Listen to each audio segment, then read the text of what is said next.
ஆன்மீக உறவுகள் அனைவருக்கும் என் அன்பான வணக்கங்கள். 60 ஆண்டுகளுக்கு பிறகு வரக்கூடிய செவ்வாய்க்கிழமையில் வரக்கூடிய சோடசக்கலை நேரம். நாளைய தினம் தை திருநாள் பிறகுது. தை திருநாளில் இந்த சோடசக்கலை நேரம் செவ்வாய்க்கிழமையில் வருவது மிக மிக சிறப்பான ஒரு விஷயம். நாளை 14/1/2025 காலை அதிகாலை 4:40க்கு பௌர்ணமி முடியுது. இந்த பௌர்ணமி முடிவதற்கு 1 மணி நேரத்திற்கு முன்னாடி சோடசக்கலை நேரம் ஆரம்பிக்கும். சோடசக்கலை நேரங்கிறது 2 மணி நேரம் இருக்கும். அதனால் பௌர்ணமி முடிந்து அடுத்து வரக்கூடிய பிரதம திதியில் 1 மணி நேரம் சோடசக்கலை நேரம் இருக்கும். இப்போ சோடசக்கலை நேரம் பார்த்திங்கன்னா அதிகாலை 3:40லேருந்து 5:40 வரைக்கும் இந்த 2 மணி நேரம் சோடசக்கலை நேரம்.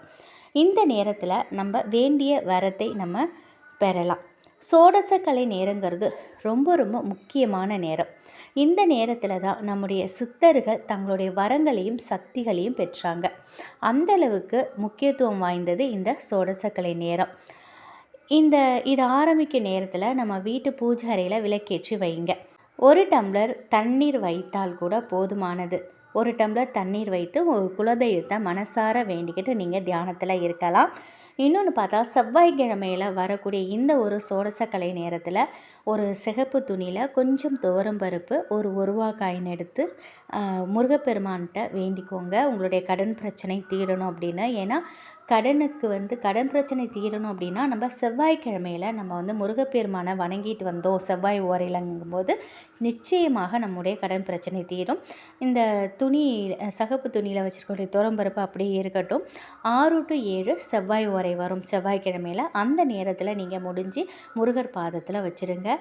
கண்டிப்பாக நீங்கள் வேண்டின அந்த ஒரு வேண்டுதல் கட்டாயம் பலிக்கும் பொழுது இந்த துணியில் உள்ள சிகப்பு துணியில் உள்ள துவரம்பருப்பை அந்த தானியத்தை பறவைகளுக்கு போட்டுட்டு 1 ரூபா காசை முருகப்பெருமானோட உண்டியலில் போட்டுடலாம்.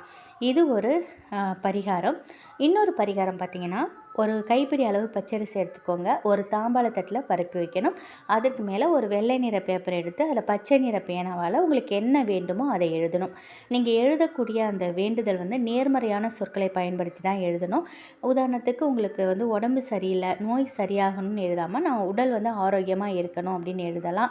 இப்போ கடன் அடையணும்னு எழுதாமல் பண வரவு அதிகரிக்கணும் அப்படின்னு எழுதலாம்.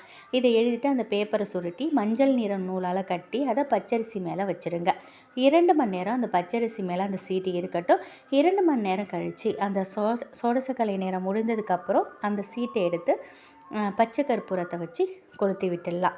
இந்த தாம்பாளத்தில் உள்ள பச்சரிசியை மிக்சி ஜாரில் போட்டு அப்படியே உடச்சி எறும்பு இருக்கக்கூடிய இடத்துல எறும்புக்கு உணவாக போட்டுடலாம். நம்ம வேண்டுதல் எழுதி வைத்த சீட்டு சோடசக்கலை நேரம் முடிந்த உடனே எரிச்சிடணும். பச்சரிசியை நம்முடைய நேரத்திற்கு ஏற்றா போல் உங்களுக்கு எந்த நாள் தோதுப்படுதோ அந்த நாள் நீங்கள் எறும்புகளுக்கு உணவாக போட்டுடலாம்.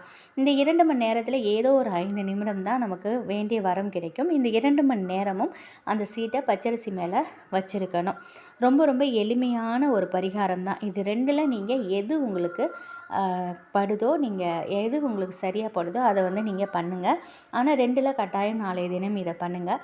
செவ்வாய்க்கிழமையில் வரக்கூடிய இந்த ஒரு சோடசக்கலை நேரம் ரொம்ப ரொம்ப பவர்ஃபுல்லானது அப்படின்னே சொல்லலாம். இந்த நேரத்தை தவற விடாதீங்க. நம்ம எவ்வளோ ஏழ்மையாக இருந்தாலும் நிச்சயமாக நம்முடைய வாழ்க்கை தரம் உயரும். நமக்கு பண வரவுங்கிறது அதிகரிக்கும். 5 நொடி இந்த சூட்சம ரகசியத்தை நீங்கள் எப்பொழுதுமே நீங்கள் இதை கடைப்பிடிச்சிட்டு வாங்க. அமாவாசை தேதி முடியறதுக்கு 2 மணி நேரம், அதாவது முடிவதுக்கு 1 மணி நேரத்துக்கு முன்னாடி, முடிந்ததுக்கப்புறம் 1 மணி நேரம், இந்த 2 மணி நேரத்தை நீங்கள் சரியாக பயன்படுத்துங்க.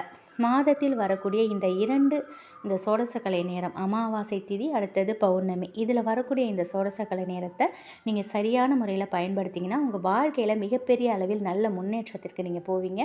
நான் கஷ்டப்பட்டு உழைக்கிறேன், என்னால் அந்த பணத்தை சேமிக்க முடியல, நான் இன்னுமே கஷ்டப்பட்டுகிட்டே இருக்கேன், இன்றைக்கி ஏங்கக்கூடிய ஒவ்வொருத்தவங்களுக்கும் இது ஒரு பொன்னான வாய்ப்புனே சொல்லலாம். இந்த வாய்ப்பை தவற விடாதீங்க. நாளைய தினம் அதிகாலை பிரம்ம முகூர்த்தத்தில் 3:40லேருந்து 5:40, அதுவும் பிரம்ம முகூர்த்தத்தில் வரக்கூடிய இந்த சோடசக்கலை நேரம். பிரம்ம முகூர்த்தம்னாலே அதிசக்தி வாய்ந்தது. அதுவும் இந்த ஒரு பிரம்ம முகூர்த்தத்தில் வரக்கூடிய இந்த சோடசக்கலை நேரத்தையும் நம்ம தவற விடாமல் பயன்படுத்திக்கிட்டோன்னா மிகப்பெரிய அளவில் நமக்கு நன்மை கிடைக்கும். இந்த ஒரு தகவல் உங்களுக்கு கட்டாயம் பயனுள்ளதாக இருக்கும் அப்படின்னு நம்புகிறேன். பொங்கலில் வரக்கூடிய நமக்கு லக்கு மாதிரி பொங்கல்லையே தைத்திருநாள்லேயே நமக்கு வந்து இந்த ஒரு நேரம் கிடச்சிருக்கு. இதை வந்து நம்ம தவற விடக்கூடாது. ரொம்ப ரொம்ப ரொம்ப ரொம்ப சக்தி வாய்ந்த ஒரு வழிபாடு அப்படின்னா சக்தி வாய்ந்த நேரம் அப்படின்னே சொல்லலாம். கட்டாயம் இந்த வழிபாடை செய்யுங்க. உங்கள் வாழ்க்கையிலையும் நீங்கள் வந்து அடுத்த கட்டத்திற்கு மிக மிக பெரிய அளவுக்கு நீங்கள் போகிறது உறுதி. 100% உறுதி. முழு நம்பிக்கையோடு உங்கள் குலதெய்வத்தை நம்பி நீங்கள் இதை செய்யுங்க. அனைத்துமே நல்ல பலன் கிடைக்கும். அனைவருக்கும் தை திருநாள் வாழ்த்துக்கள். நன்றி.